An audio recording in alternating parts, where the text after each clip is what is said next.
Following the cleaning stage, the seeds are husked using specialized machinery. The hulling process separates the outer shell from the kernel, which contains the majority of the oil.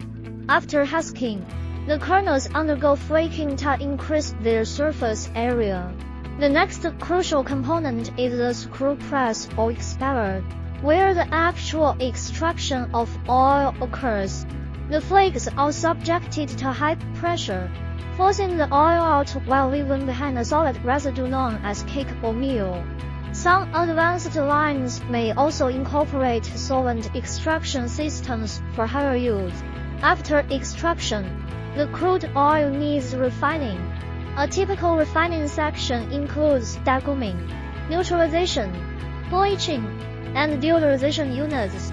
These processes improve the quality of the oil by removing gums, free fatty acids, pigments, and odorous compounds.